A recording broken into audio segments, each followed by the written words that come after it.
Good Monday morning, everybody. Love a Monday morning. Headed to Monday morning meeting. Triple M, my favorite thing. My favorite times of the week. We like to start off our week right at Absolute Charm, going around finding out what everybody's up to, where we can help them, answering some questions.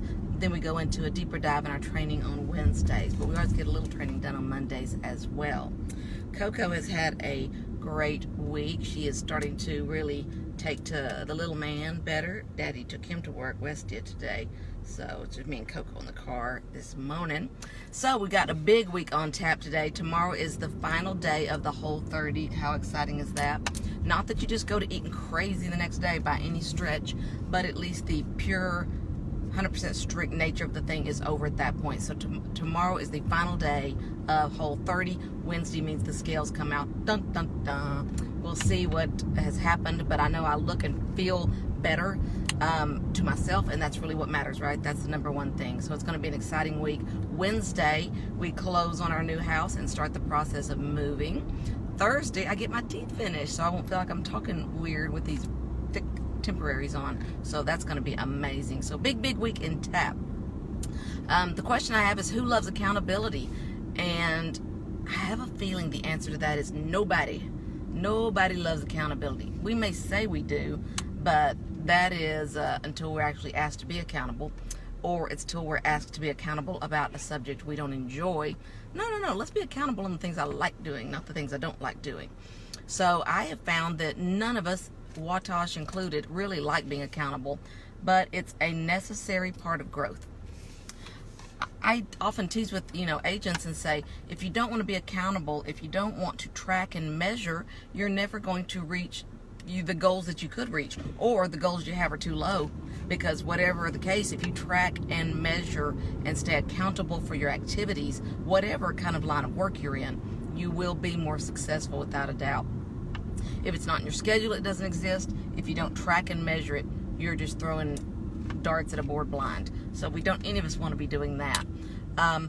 So we've implemented a system where we want our agents to start telling us how many dials they make per day, for new business, for encouraging their sphere, for really talking up ways to move the needle in their business. How many people answer, how many appointments were set, what comes of it. And there's several reasons. Number one, you need to know how many of those activities, whatever they are in your business, that you have to do to close one deal. So you can kind of take your goal and then do what we call reverse engineering. You reverse engineer it backwards to find out how many of those activities you need to do every single day. And if you need to take a day off from doing that, then you got to double up somewhere. So the number one goal is to understand what it's going to take to get where you want to get with your goals. The number two reason I believe for doing it is you'll be much more likely to do what you need to do. Because if you have to put in the system that you made no outbound contacts for new business, and that's okay. Sometimes that should be the answer. Sometimes it was a family day. Sometimes it was a day off, all of which are important and are good reasons. But if you do that more often than your goal allows, the next day you really don't want to tap that zero in again, right? So you're much more likely to do the thing, What did we say that a saying was? Napoleon Hill, right? Do the thing, have the power. Do not the thing, have not the power. So whatever the thing in your business is, you absolutely have to track it. And my thought is, if I have to write in 00000 one day, a day that I know I should have been doing some things according to my own goals, I really don't want to tap zeros again tomorrow. I am about 20 times more likely to sit down, schedule out some time in my day to do what I need to do to move the needle in my business. Without a doubt, the top salespeople on the planet will tell you, no matter what your job is, your real job is twofold. It is your job and lead generation. If you're a plumber, you need to be doing your job of taking care of your plumbing customers, and you need to be lead generating for that next customer. Because what happens is we all get caught in, as Stephen Covey would call it, the whirlwind, which should be 80% of our day, but is most often 100% of our day. Wes and I'll have the conversation, and no one works more hours and harder than Wes. But he'll be like, okay, do I count this, or this activity? I'm like, no, because that's a deal that's already in the works. So that's just managing the whirlwind. that is managing what is going to happen regardless. What we're talking about when we're tracking lead generation is looking for the new business. How many of us, certainly if you're in real estate, you know it, and I dare say in every line of work, you get really busy and you think, man, I've got all I can handle on my plate, so I'm going to take my foot off the pedal. I'm going to pull back on the gas a little bit because I've got all I want to handle right now, so we don't fill our pipeline.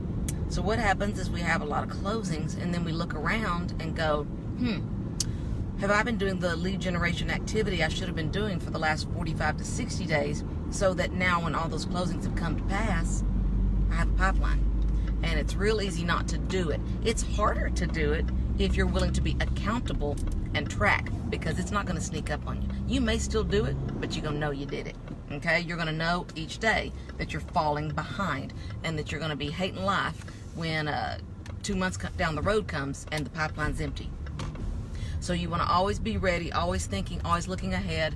And that's why in our coaching ecosystem, we teach, try to set aside 1 hour a day. 1 hour of everything. That's it.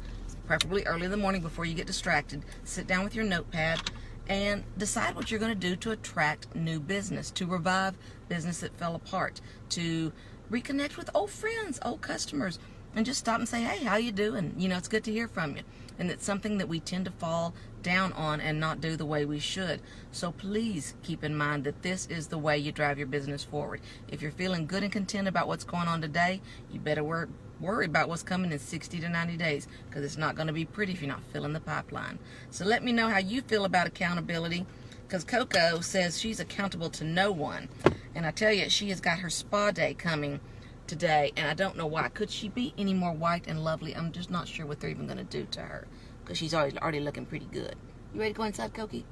Who is that? Who is it? I think she's ready. We'll talk to y'all tomorrow. Bye.